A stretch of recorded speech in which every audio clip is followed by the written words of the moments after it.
The cargo vessel Starward Hope floated in the darkness of the nebula like a wounded animal. Its engines were dead. Its power systems flickered weakly. Inside the ship, 37 human beings waited for rescue that might never come. Captain Cole stood on the bridge and stared at the emergency lights that painted everything in shades of red. He was a tall man with gray hair and tired eyes. He had spent 23 years hauling cargo across the stars, and he had never lost a crew member.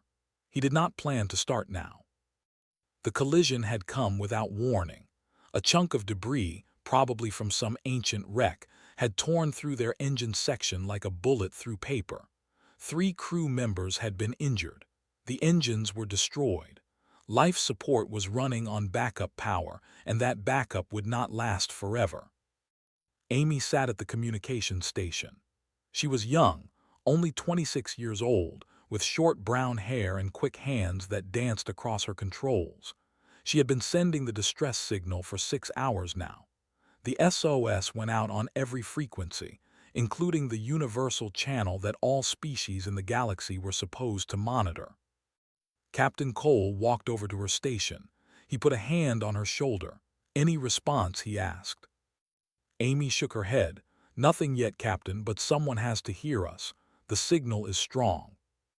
In the engine room, Chief Engineer Shaw was covered in grease and sweat.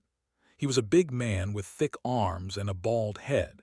He had spent the last several hours trying to bring any system back online. His tools were scattered around him like fallen soldiers. His assistant, a young man named Pete Collins, handed him another power cell, took it without looking and connected it to the auxiliary generator. The lights flickered, grew slightly brighter, then stabilized. "That will give us another 12 hours of life support," said. "Maybe 14, if we turn off everything we do not need." Pete nodded. He was scared, could see it in his eyes, but the young man did not complain. He simply handed the next tool he needed. In the medical bay, Doctor worked on the wounded. She was a small woman with red hair tied back in a practical bun. Her hands were steady even though her heart was racing. She had 3 patients. One had a broken arm. One had cuts from flying debris. The third, a man named Gary Lane, had a piece of metal in his leg. Gave Gary something for the pain and carefully removed the metal. Gary gritted his teeth but did not scream. He was a cargo handler, strong and quiet. When she finished, bandaged the wound and told him he would be fine. "Will we be rescued, Doc?" Gary asked. Smiled at him. "Of course we will. Someone will come." She hoped she was telling the truth. On the bridge, Amy suddenly sat up straight. "Captain," she said, "I am receiving a transmission." Cole moved quickly to her side. His heart lifted with hope. "Put it through," he ordered. The speakers crackled, and then a voice filled the bridge. It was not a human voice. It was high-pitched and filled with something that took a moment to recognize. The alien was laughing. The voice belonged to Commander of the Collective. His species had been part of the Galactic Assembly for thousands of years. They considered themselves civilized, advanced, superior to all others, and they thought humans were a joke. Spoke in the common galactic language that all species used for communication. He said that he had received the human distress signal. He said that his crew had found it very amusing. He called humans primitive creatures from a death world. He said that no civilized species would waste time or resources rescuing such pathetic life forms. Cole listened in silence, his hands curled into fists at his sides. Continued. He explained to his audience, because he was broadcasting this for entertainment, that humans came from a planet called Earth. This planet, he said, was a nightmare. The gravity was crushing. The weather was violent. The animals were savage predators. Diseases swept across the surface regularly. The planet even shook itself apart with earthquakes and erupted with volcanoes. Any sensible species, said, would have died on such a world. But humans were too stupid to know they should be dead. They had somehow crawled out of their death world and into space, where they did not belong. The commander laughed again. He announced that he would not be sending help. He suggested that other species listening should also ignore the signal. Let the death die in the dark, he said. It would be a mercy. The transmission ended. Amy stared at her console. Her face was pale. "Captain," she whispered. "That signal was broadcast on open channels. Everyone in the sector heard it." Cole did not respond immediately. He stood very still, processing what had just happened. His crew was dying and the galaxy was laughing at them. More transmissions came in over the next hour. They sent a mocking message. The crystalline hegemony sent a formal statement saying they had no obligation to assist primitive species. A dozen other alien races chimed in with jokes and insults. The crew of the Starward Hope heard it all. They sat in the darkened corridors of their dying ship and listened to the galaxy tell them they were worthless. But Cole was not a man who gave up easily. He walked to Amy and leaned down to speak quietly. "The secondary array," he said, "the one we use for long-range communication back to Earth. Is it working?" Amy checked her systems. "Yes, Captain. It was not damaged in the collision." Nodded slowly. "Then send everything. Send our distress call. Send the transmission. Send all of it. Send it to Terran Command." Amy understood. Her fingers moved across the controls. The message went out, traveling through fold space relays, crossing light years in moments. It flew past alien stations and through human territory until it reached its destination. Earth. Cole turned to face his crew. The men and women who had served with him for years looked back at him with fear and hope mixed together in their eyes. He spoke calmly. "Help is coming," he told them. "I do not know how long it will take, but Earth will not abandon us. Humanity does not leave its own behind." He believed it. He had to believe it. In the cold darkness of the nebula, the Starward Hope drifted and waited. Its crew rationed food and water. They shared blankets against the growing cold. They told stories to keep their spirits up. And somewhere across the stars, their message was being received. The message arrived at United Terran Command Headquarters at 3 in the morning, Earth time. The night shift officer read it twice, then immediately contacted his superiors. Within 20 minutes, Admiral Gregg was out of bed and walking into the war room. Gregg was 62 years old. He had white hair cut short and a face that looked like it had been carved from stone. He had served in the Terran military for 40 years. He had seen pirates and raiders and hostile alien encounters, but he had never seen anything like the message that now played on the main screen. The distress call from the Starward Hope came first. Then came the transmission. The mocking laughter filled the war room. The insults echoed off the walls. Every officer present watched in silence as Commander called humanity primitive, stupid, and worthless. When the recording ended, no one spoke for a long moment. Admiral broke the silence. He asked how many souls were aboard the Starward Hope. A young officer named Lisa Grant checked her data. 37 crew members, sir, all civilians. The ship was carrying medical supplies to the outer colonies. Nodded slowly. Medical supplies. They were out there trying to help people, and the galaxy decided to let them die for entertainment. He turned to face his staff. His eyes were hard as iron. "Contact Rear Admiral Laura," he said. "Tell her the 7th Battle Group deploys in 1 hour." Laura received the orders aboard her flagship, the dreadnought USS Resolute. She was 45 years old, with dark hair streaked with gray and eyes that missed nothing. She had earned her rank through decades of service and more combat experience than most officers would see in 3 lifetimes. Her executive officer, Commander Palmer, stood beside her as she watched the transmission. Was a tall man with broad shoulders and a calm demeanor that hid a fierce loyalty to his crew and his species. When the recording finished, Laura turned it off. She had seen enough. Palmer spoke first. "Admiral, the nebula is deep in assembly space. If we go in with a battle group, they will consider it an act of aggression." Laura looked at him. They have 37 of our people, civilians, and they are letting them die while laughing about it. What would you call that?" Had no answer. Laura walked to the main console and opened a channel to all ships in the 7th Battle Group. Her voice was steady and clear as she addressed her fleet. "All hands, this is Admiral. We have received a distress call from a civilian vessel stranded in the nebula. Our people are in danger. The species of the Galactic Assembly have refused to help them. In fact, they have mocked their suffering and called for their death." She paused, letting her words sink in. "We are the 7th Battle Group of the Terran Defense Fleet. We do not leave our people behind. We deploy in 1 hour. All ships prepare for fold space jump. Out."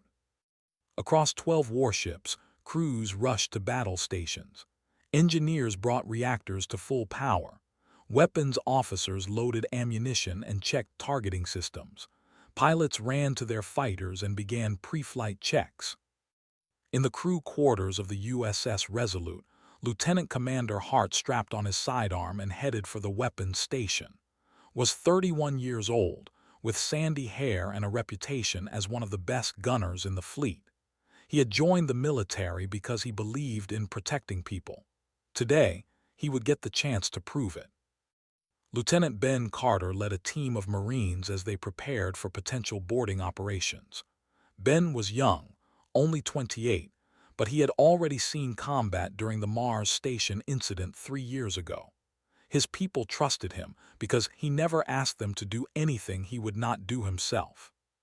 Chief Tactical Officer Price coordinated the defensive systems across the battle group. She was a quiet woman who rarely smiled, but her mind worked faster than most computers. She had already calculated 17 different battle scenarios based on the available intelligence about alien forces in the area. In the medical bay, Dr. Wells prepared for casualties. She hoped there would be none, but she was too experienced to believe in hope alone. She checked her supplies, organized her staff, and made sure everything was ready. The hour passed quickly. Admiral stood on the bridge of the USS Resolute as the countdown reached 0. She gave the order, and 12 ships activated their fold space drives simultaneously. The stars stretched and twisted around them. Reality bent and folded. And then they were gone, hurling across the galaxy toward the nebula. The journey took 4 hours. During that time, Laura reviewed everything they knew about the situation. They had at least one cruiser in the area. Other species might have sent ships as well, drawn by the promise of entertainment. She did not know how many enemies she would face, but she knew it did not matter. She would bring her people home regardless. Palmer approached her with a data pad. "Admiral, we have updated intelligence. It looks like there are now 17 alien vessels gathered near the Starboard Hope." Laura took the data pad and studied it, and others. They had turned her people's suffering into a spectator event. She handed the pad back. "It does not change anything. We go in, we get our people, and we leave. Anyone who tries to stop us will regret it." Nodded, "Yes, Admiral." The fold space exit point approached. Laura straightened her uniform and took her place in the command chair. Around her, the bridge crew worked with quiet efficiency. They were professionals. They were soldiers. And they were about to remind the galaxy why humanity had survived a death world. The USS Resolute dropped out of fold space first. The other 11 ships followed within seconds, emerging in perfect formation. The nebula spread out before them, a vast cloud of purple and gold gases. And there, surrounded by alien vessels, was the Starboard Hope. Laura looked at the alien fleet and felt no fear, only cold, controlled anger. "Open a channel," she ordered, "all frequencies. Let them hear what is coming for them." The communications officer nodded. "Channel open, Admiral." Laura leaned forward slightly. Her voice carried across the void to every ship in the area. "This is Rear Admiral Laura of the Terran Defense Fleet. We are here for our people. You will release the civilian vessel Starboard Hope immediately. Any hostile action will be met with overwhelming force. You have 60 seconds to respond. The alien fleet had been laughing an hour ago. They were not laughing now. Commander had been enjoying himself immensely. His crew had set up comfortable viewing stations on the bridge of his cruiser. They had snacks and drinks. They were watching the human ship die slowly, and it was wonderful entertainment. The other alien vessels had joined in the fun. They had brought recording equipment to capture the final moments of the death. The crystalline hegemony had sent observers to document the event for their archives. Everyone wanted to be part of history, the day the galaxy taught humanity its place. Then the fold space ruptures appeared, and everything changed. Watched in confusion as 12 points of light tore open the darkness. He had expected perhaps one small rescue ship, some pathetic attempt by the humans to save their own. He had not expected a battle group. The Terran warships emerged in perfect formation. They were beautiful in a terrifying way. The dreadnought USS Resolute led the formation, a massive vessel bristling with weapons that seemed excessive even by military standards. Behind it came cruisers and destroyers and frigates, all of them moving with the precision of predators on the hunt. Felt something he had not felt in a very long time. He felt afraid. Then the human admiral spoke, and her words echoed through his bridge. She demanded the release of the civilian vessel. She promised overwhelming force against any hostile action. She gave them 60 seconds. One of his officers turned to him with wide eyes. "Commander, what do we do?" Push down his fear. His species had ruled this region of space for. He would not be intimidated by savages from a death world. He activated his own communication system and replied to the human admiral. He laughed, though the sound was not as confident as before. He told her that she had no authority in assembly space. He pointed out that her fleet was outnumbered. He suggested that she turn her primitive vessels around and go home before she embarrassed herself further. On the bridge of the USS Resolute, Admiral Laura listened to the response. She did not smile. She did not frown. She simply turned to her weapons officer. Lieutenant Commander Hart sat at his station with his hands ready on the controls.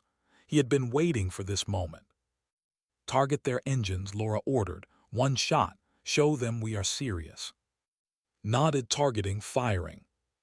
The plasma lance from the Resolute crossed the distance between the ships in less than a second.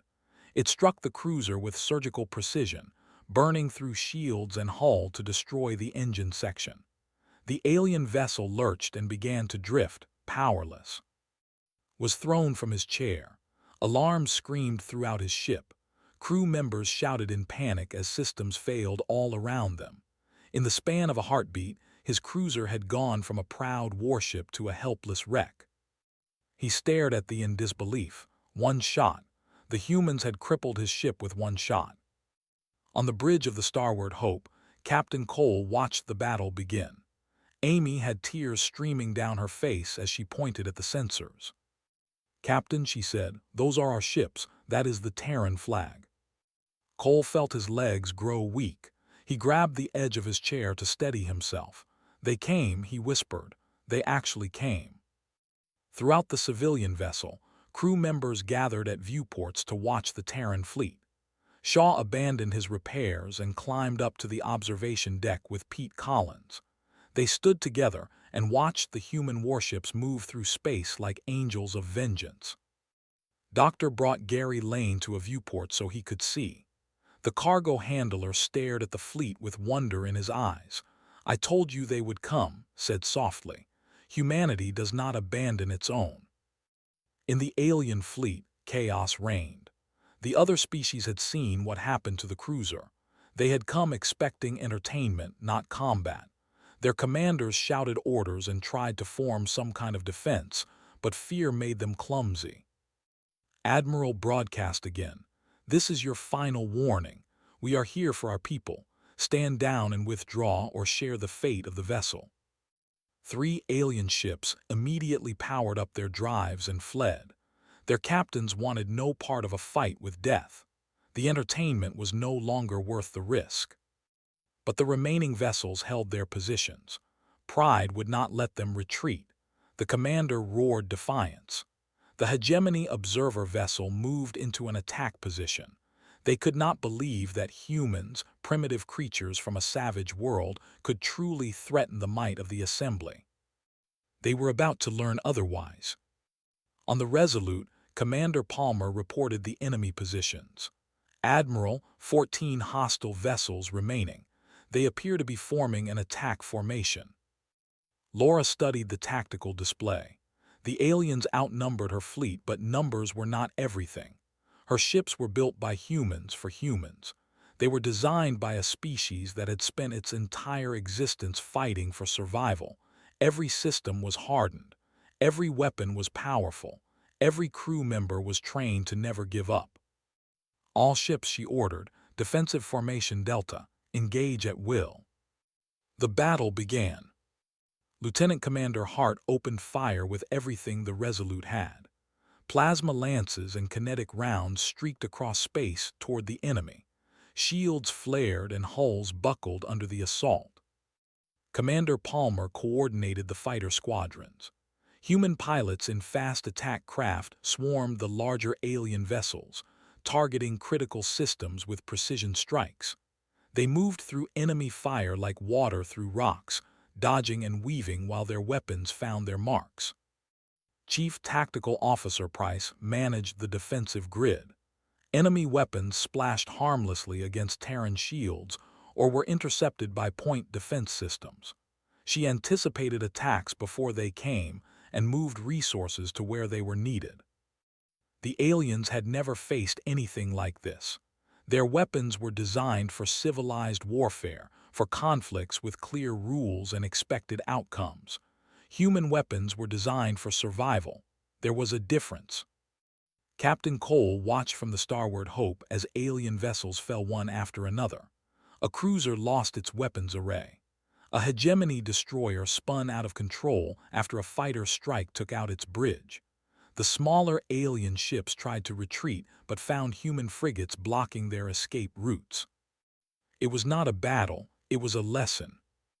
Within 11 minutes, 9 alien vessels were disabled or destroyed. 4 more had surrendered. The remaining ships fled at maximum speed, broadcasting warnings to stay away from the death. Admiral watched the enemy retreat with no satisfaction on her face. She took no joy in violence. She had simply done what was necessary to protect her people. All ships, she announced, secure the area, prepare rescue operations. We are bringing our people home. The silence after the battle was almost deafening. Where moments ago there had been weapons fire and explosions, now there was only the quiet hum of ship systems and the distant crackle of damaged alien vessels. Admiral Laura allowed herself one deep breath before returning to work. There were still people to save. Commander Palmer, she said, status report. Palmer checked his displays. All enemy combatants neutralized, Admiral. 9 vessels disabled, 4 surrendered. We have no casualties and minimal damage to our ships. The starboard Hope is intact and holding position. Laura nodded. Get Lieutenant Carter and his team over there. I want our people off that ship within the hour. On the hangar deck of the USS Resolute, Lieutenant Ben Carter gathered his rescue team. 20 Marines in full gear, along with medical personnel and engineers. They loaded into shuttles and launched toward the stranded civilian vessel. Ben Carter had seen combat before, but this mission felt different. This was not about fighting. This was about saving people. It was the reason he had joined the military in the first place. The shuttle docked with the starboard Hope, and the airlock hissed open. Ben was the first through the door, his team following close behind. The interior of the cargo vessel was cold and dark. Emergency lights cast long shadows across the corridors. The air smelled stale from the failing life support. But as the rescue team moved forward, they began to hear voices. Human voices. Captain Cole, Ben called out. Lieutenant Ben Carter, Terran Defense Fleet. We are here to take you home. The response came from around the corner. A man's voice, tired but steady. "Down here, Lieutenant, main corridor." Ben rounded the corner and found them. 37 crew members huddled together in the largest corridor of the ship. They had wrapped themselves in blankets and emergency thermal sheets. Some were injured. All of them were exhausted, but they were alive. Captain Cole stepped forward. He was tall and gray-haired, with the bearing of a man who had shouldered impossible burdens and refused to break. He extended his hand, and Ben Carter shook it firmly. "I knew you would come," said quietly. "I told them. I told everyone." Ben smiled. "Sir, Admiral sends her regards. Let us get your people to safety." The evacuation proceeded quickly. Medical personnel moved among the crew, treating injuries and helping those too weak to walk. Engineers checked the most critical systems to ensure the ship would not collapse during the transfer. Marines stood guard, watching for any sign of remaining threat. Doctor worked alongside the fleet medics, directing them to the patients who needed the most urgent care. Gary Lane refused to be carried out. He limped toward the shuttle under his own power, determined to walk off the ship that had nearly become his tomb. Shaw gathered his engineering team and made sure everyone was accounted for. Young Pete Collins stayed close to his mentor, still processing everything that had happened. They had survived. Against all odds, they had survived. Amy was one of the last to leave. She stood at her communication station for a long moment, looking at the equipment that had sent the message that saved them all. Then she turned off her console and walked to the shuttle. On the bridge of the USS Resolute, Admiral watched the evacuation progress on her tactical display. Every life sign that transferred from the Starward Hope to her ships felt like a small victory. Commander sat in the brig of a Terran cruiser. His proud vessel was a wreck and he was a prisoner. He could not understand how this had happened. Humans were supposed to be primitive. They were supposed to be weak. They came from a planet that should have killed them long ago. A human guard walked past his cell and called out to her. "How?" he demanded. "How did you do this? Your species is barely out of your caves. You have no right to be this strong." The guard stopped and looked at him. She was a young woman with dark skin and patient eyes. Her name tag read Corporal Davis. "You want to know how," she said. "I will tell you. We come from a death world. Every day on Earth was a fight for survival. Our planet tried to kill us with earthquakes and volcanoes. It tried to freeze us and burn us. It sent predators to hunt us and diseases to destroy us. And we survived all of it." She leaned closer to the cell bars. "We did not survive despite Earth. We survived because of it. Our world made us strong. It made us stubborn. It taught us that the only way to live is to never give up. And it taught us that we protect our own, no matter what." Stared at her, he had no response. Corporal Davis straightened up. "You thought we were weak because we came from a hard place. You had it backwards. We are strong because we came from a hard place. That is the lesson of the death." She walked away, leaving the commander alone with his thoughts. Back on the Resolute, the evacuees were being processed and cared for. Captain Cole was brought to the bridge to meet Admiral in person. The two officers stood facing each other, and for a moment neither spoke. Then Laura smiled just slightly. "Captain Cole, I am glad we got here in time." Felt emotion welling up in his chest. He fought it down. "Admiral, I cannot begin to thank you. My crew, they thought we were going to die out here." Laura shook her head. "That was never going to happen, not while the fleet could reach you." She turned to look out the viewport at the scattered debris of the alien fleet and the vast nebula beyond. "The galaxy thought they could ignore us," she said quietly. "They thought they could mock our people and let them die for entertainment. Today they learned that was a mistake." Stood beside her. "What happens now?" "Now we go home," Laura replied, "and the assembly learns what it means to threaten humanity." In the medical bay, Dr. Wells worked alongside to treat the last of the injured. The two women had never met before today, but they worked together like they had known each other for years. That was the way with humans. In times of crisis, they came together. Gary Lane sat on a medical bed while a nurse changed his bandages. He watched the fleet personnel moving around him, efficient and kind.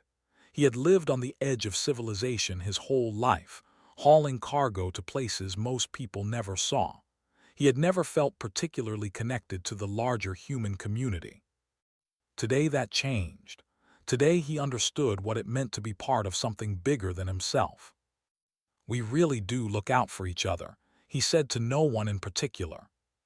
Heard him and smiled. "Always have, always will. That is what makes us human." The news spread across the galaxy like wildfire. Within hours, every species in the Galactic Assembly knew what had happened in the nebula. The mighty had been humiliated. The mocking laughter had turned to stunned silence. The death had shown their teeth, and the galaxy would never see them the same way again. On the Assembly Council station, representatives from dozens of species gathered in emergency session. The ambassador demanded justice. He called the human attack unprovoked aggression. He insisted that sanctions be placed on Earth and all its colonies. Other voices joined him. The wanted the human fleet commanders arrested. The crystalline hegemony suggested quarantining the entire Sol system. For hours, they argued and shouted and pointed fingers at the primitive savages who had dared to challenge civilized society. But not everyone agreed. The ambassador rose to speak. There were a peaceful species, traders and merchants who traveled the galaxy in their colorful ships. They had been bullied by the larger powers for centuries, forced to pay tribute and accept unfair deals. The ambassador was old and wise. She had watched the recording of the mockery. She had also watched the recording of the human rescue. "My friends," she said, her voice calm amid the chaos, "let us consider what actually happened. A civilian vessel was in distress. They called for help on the Universal Channel. And what did we do? We laughed at them. We told them to die in the darkness." The chamber grew quieter. "The humans did not ask for war," she continued. "They asked for their people back. When we refused, when we mocked their suffering, they came to save their own. Can any of us say we would not do the same?" The ambassador sputtered in outrage, but was not finished. "We call them death as an insult. We look down on them because their home planet is dangerous. But perhaps we should consider what that means. They evolved on a world that tried to kill them every day. They survived predators and disasters and plagues, and through all of it, they learned one lesson that we seem to have forgotten. They learned that you do not abandon your own." She turned to face the full assembly. "I will not support sanctions against humanity. My people will seek better relations with Earth. And I suggest that the rest of you consider very carefully how you treat the death from now on." She sat down. The chamber erupted in arguments again, but something had shifted. They were not alone in their thinking. A species that had suffered under expansion for generations also spoke in support of humanity. They requested formal diplomatic meetings with Terran representatives. They wanted to learn from the species that had stood up to the bullies of the galaxy.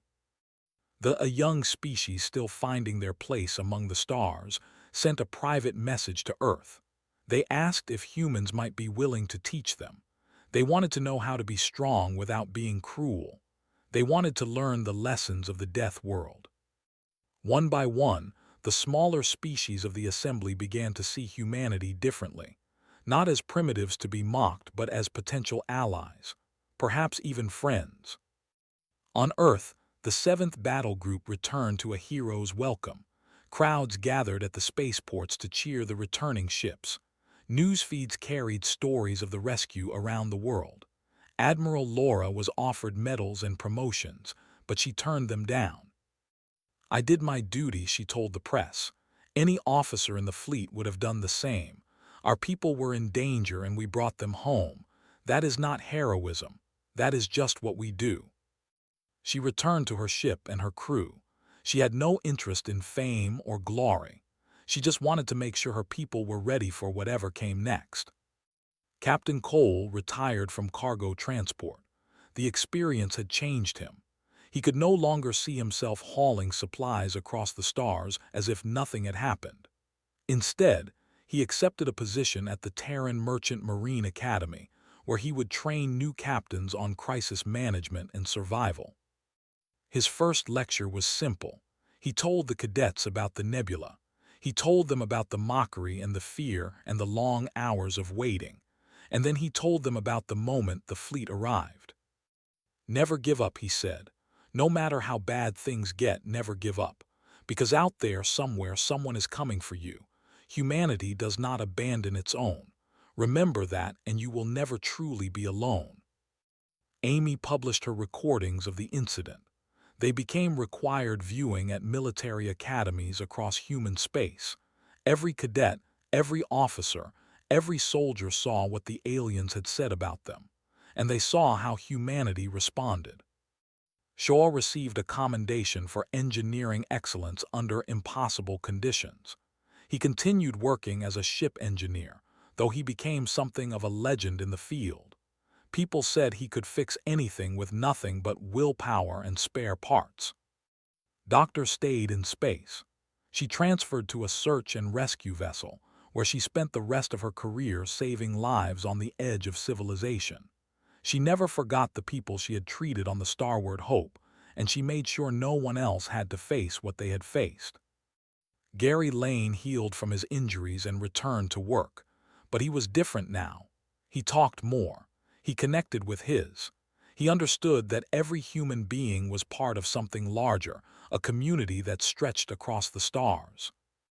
The galaxy slowly adjusted to the new reality. Humanity was no longer a joke. The Death had proven themselves in the most dramatic way possible. Species that had once looked down on humans now treated them with caution and sometimes even respect. But not everyone learned the lesson. Some aliens still mocked. Some still underestimated. Some still believed that creatures from a savage world could not truly stand among the civilized. Those who believed this were wrong, and eventually they would learn the truth the hard way. Because the message of the nebula was clear, written in the wreckage of alien ships and the saved lives of 37 human beings. Humanity had crawled out of a death world. They had survived everything their own planet threw at them, and they had emerged stronger for it. Their capacity for kindness was matched only by their capacity for war. They would share and trade and cooperate with anyone willing to treat them fairly, but they would never abandon their own. They would never let mockery and cruelty go unanswered. The stars belonged to everyone, including the Death, and anyone who forgot that would be reminded. Admiral Laura stood on the bridge of the USS Resolute as it orbited Earth. She looked down at the blue and green world below, the planet that had made her species what it was. She thought about the 37 people they had saved. She thought about the lesson the galaxy had learned. It was a good day, she thought, but there would be more challenges ahead. There always were, and humanity would face them the way they had always faced everything. Together, unbroken, unyielding. That was the way of the Death. That was the way of humanity. And the galaxy was beginning to understand.